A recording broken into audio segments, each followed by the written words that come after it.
and Namaskar. How many of you remember the name Sir Creek? It's that thin, marshy stretch between India and Pakistan, a disputed sliver of land and water that rarely makes headlines until someone decides to stir the waters. And that's exactly what Pakistan did. Pakistan's naval chief, Admiral Naveed Ashraf, made a high profile visit to the forward posts in the creek areas, right along the maritime boundary with India. He didn't just show up, he came with a message.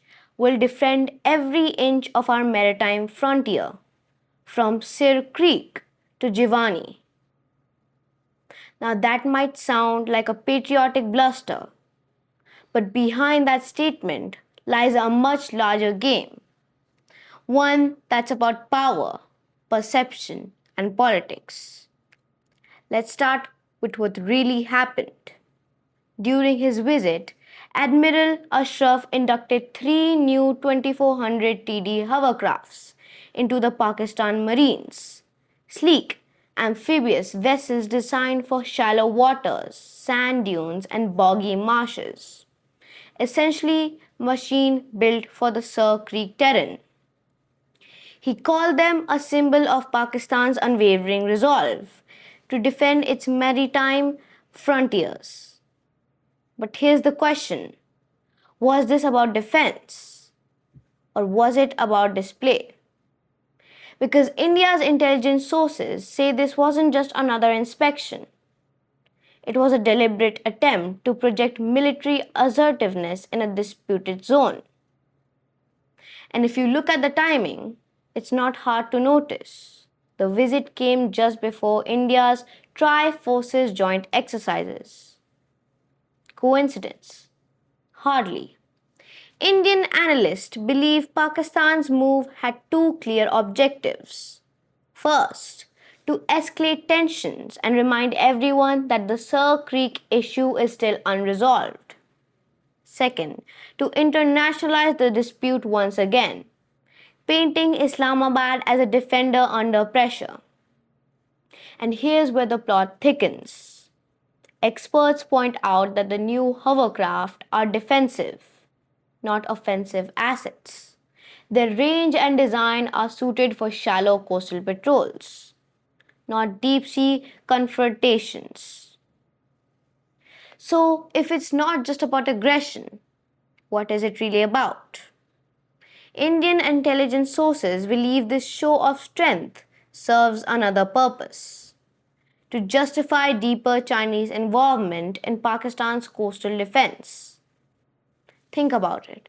Every security update in Pakistan's navy, every strategic expansion near Gwadar or Jivani ties back to one larger framework: the China Pakistan Economic Corridor, or the CPEC.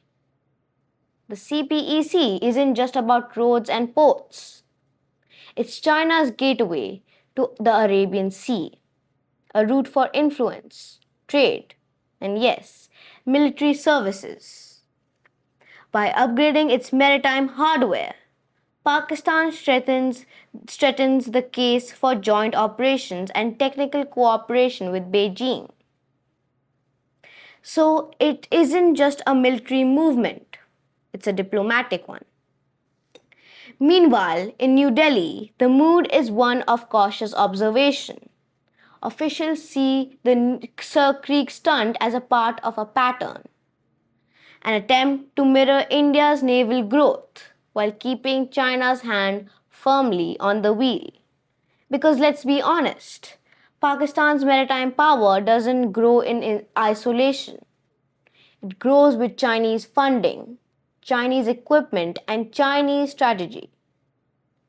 And that's where India's concern lies, not on the hovercraft themselves, but in who's hovering behind them. At the heart of all of this is an old truth. Sir Creek has always been more symbolic than strategic. And it's not just about muddy borders, it's about pride, politics, and power projections. Every few years, it becomes the perfect theater for national posturing, where one side flexes muscles and the other refuses to blink. So, is Pakistan preparing for a conflict? Probably not. But is it preparing the stage for perception, for pressure, and for partnerships? Absolutely. Because in South Asia, even the smallest creek can ripple into a geopolitics storm. And that is where this visit was really about. Thank you for watching.